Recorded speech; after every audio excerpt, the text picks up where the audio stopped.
अज्ञानतिमिरान्धस्य ज्ञानाञ्जनशलाकया चक्षुरुन्मिलितं येन तस्मै श्रीगुरवे नमः।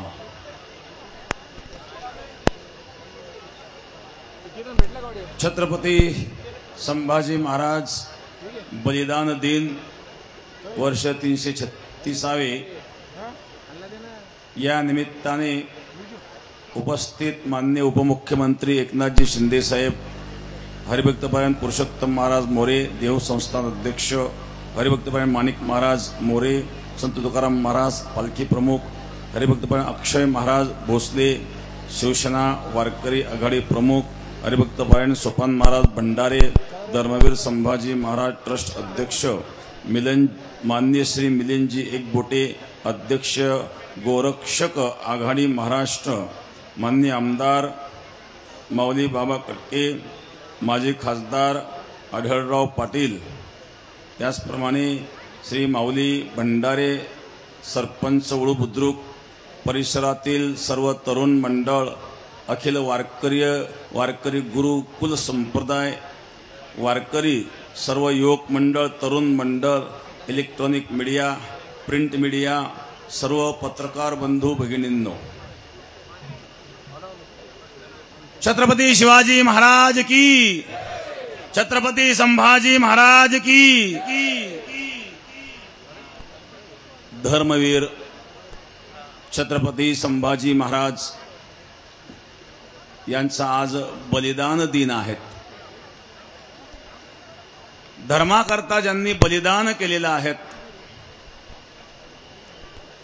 अनेक प्रकारचे प्रसंग, औरंगजेबासारखा अत्यंत अत्याचारी असणारा नर राक्षस, या नर राक्षसाला आणि जर्जर करण्याचं काम छत्रपती संभाजी महाराजांनी केलं।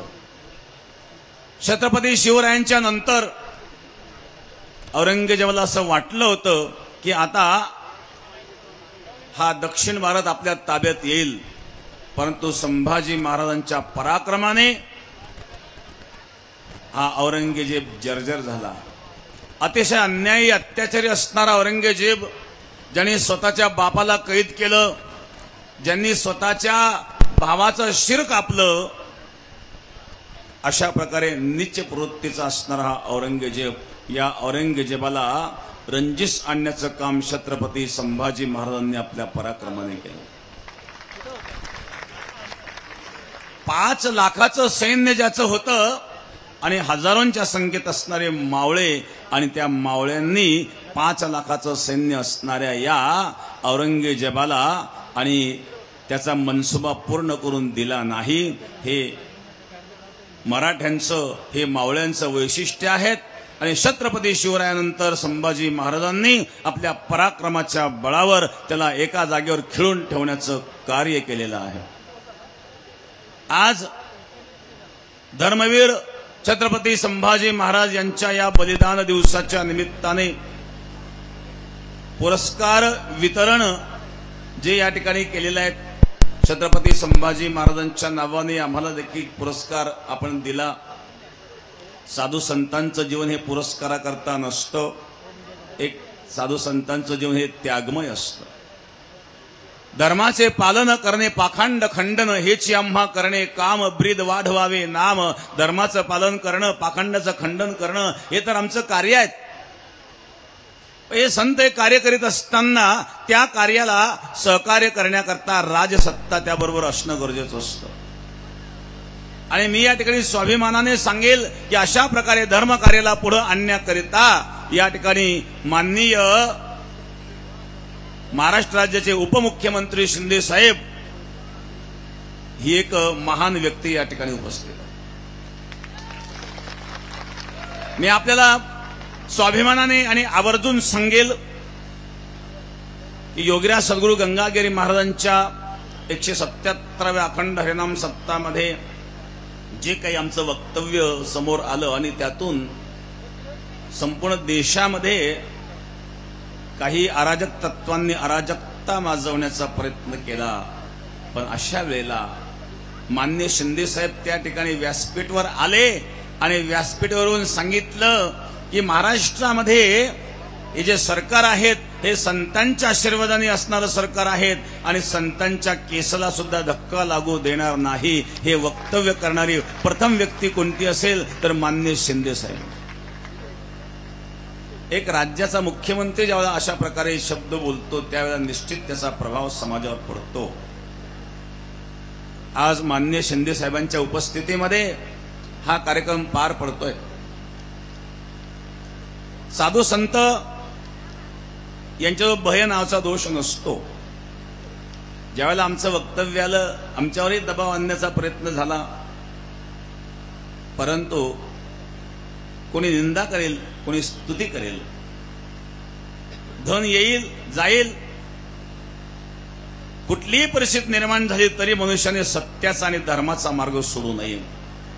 आणि याच उक्तीप्रमाणे कुठलाही प्रसंग पुढे जरी आला तरी धर्माचा मार्ग कधीही सोडला जाणार नाही, हा शब्द मी आपल्याला देतो.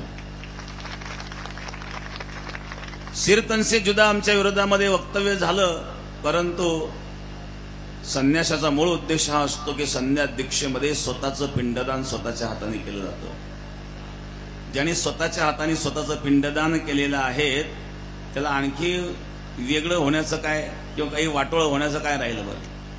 आणि म्हणून अशा प्रकारच्या कृत्याला आम्ही भीत नसतो. मी माननीय शिंदे साहेबांना आणखी या ठिकाणी धन्यवाद देईल की आपण मुख्यमंत्री असताना गोमातेला राज्यमातेचा दर्जा आपण दिला. गो भक्त संतुष्ट आहेत. गोसेवा आणि गोशाळांना आपण अनुदान देखील गोमातेला दिलं. ते अनुदान सुद्धा पोहोचलेलं आहे. आमचे संस्थांना ते अनुदान पोहोचलेलं आहे. पण आणखी अजून एक दुर्दैवाची घटना आहे ती म्हणजे गोमाता हे राज्यमातेचा दर्जा असूनही अजून गोहत्या थांबलेली नाहीये. बेकायदेशीर रीतीने गोहत्या होत आहेत. आणि आपले जे गोभक्त मुलं असतात, तरुण असतात, ते ज्या वेळेला त्या ठिकाणी जातात तर अशा वेळेला त्या मुलांना सपोर्ट मिळत नाही. पोलीस खात्यातून देखील असे अनेक उदाहरणं आले की त्या मुलांनाच दोषी ठरवलं जातं. आणि म्हणून त्याकरता कठोर असा कायदा आपण केला गेला पाहिजे.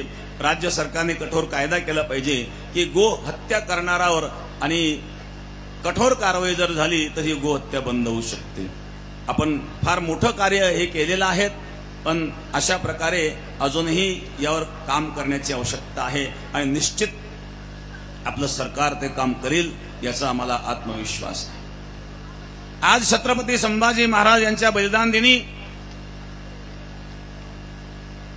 आपण हा एक निश्चय करायचा आहे की ज्याप्रमाणे संभाजी महाराजांना या औरंगजेबाने धर्म परिवर्तन करवण्याकरता अनेक प्रयत्न केलेत, हात तोडलेत, जीभ कापली, डोळ्यात सळ्या घातल्यात, कातडी सोललीत, नाही त्या यातना दिल्या. या सर्व यातना सहन करून सुद्धा ज्यांनी धर्माचा मार्ग सोडला नाही. स्वधर्मे निधम श्रेय परधर्मो भयावह गीतेमध्ये भगवान सांगतात. स्वधर्माचं पालन करण्याकरता कितीही कष्ट करावं लागले तरी चालतील, परंतु परधर्माचा स्वीकार कधी करू नये. ज्या परधर्मांचं अतिक्रमण या ठिकाणी होतं. आणखी एक महत्वाचं म्हणजे वक्फ बोर्डाच्या माध्यमातून ज्या वेळेला अनेक ठिकाणी वेगवेगळ्या स्थानावर अतिक्रमण केलं जातं, असे अनेक उदाहरणं महाराष्ट्रात देखील आणि उपस्थित झालेले आहेत. त्यामध्ये कानिपनाथ संस्थांचा विषय आलेला आहे. त्याचप्रमाणे वणीच्या गळ अशा ठिकाणी अनेक ठिकाणी कारण नसताना वक्फ बोर्डाने अधिकार गाजवण्याचा त्या ठिकाणी प्रयत्न केलेला आहे. आणि म्हणून त्याकरता सुद्धा कायदा कडक करणं गरजेचं आहे. वक्फ बोर्ड याचा अर्थ असा आहे, वक्फ म्हणजे दान. दिलेल्या दानाच्या व्यवस्थापनाकरता जर वक्फ बोर्ड आहे तर दिलेल्या दानाच्या व्यवस्थापन याकरता कोणाचाही काही त्या ठिकाणी आणि विरोध नाही आहे. परंतु वक्फ बोर्ड या नावाखाली जर तुम्ही माफिया बोर्ड बनत असाल तर हा मात्र दोष आहे.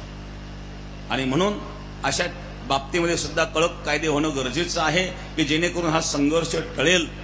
धर्म कुठलाही असू द्या, प्रत्येकाने आपल्या धर्माचं पालन करावं, इतर धर्मांचा आदर करावा, परंतु कोणी अन्याय करीत असेल तो सहन मात्र मुळीच करू नये. या ठिकाणी छत्रपती शंभूरायांनी हाल अपेष्टा सहन करून आणि धर्माचं रक्षण केलं, धर्माच्या रक्षणाकरता बलिदान दिलं, असे असणारे शंभूरायांचं आज या ठिकाणी आपल्याला सर्वांना स्मरण होत आहेत. निश्चित शंभूरायांचा आदर्श आपल्या सर्वांच्या जीवनामध्ये उतरवावा. देश धर्म पर मिटने वाला शेर शिवा का छावा था, महापराक्रमी परम प्रतापी एक शंभू राजा था.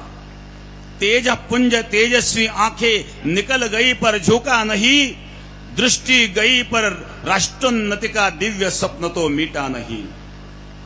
दोनों पैर काटे शंभू के, दोनों पैर काटे शंभू के, ध्येय मार्ग से हटा नहीं. हाथ काटे तो क्या हुआ, सत्कर्म कभी भी छूटा नहीं. जिह्वा काटी खून बहाया, धर्म का सौदा किया नहीं. शिवाजी का बेटा था वह, गलत राह पर चला नहीं.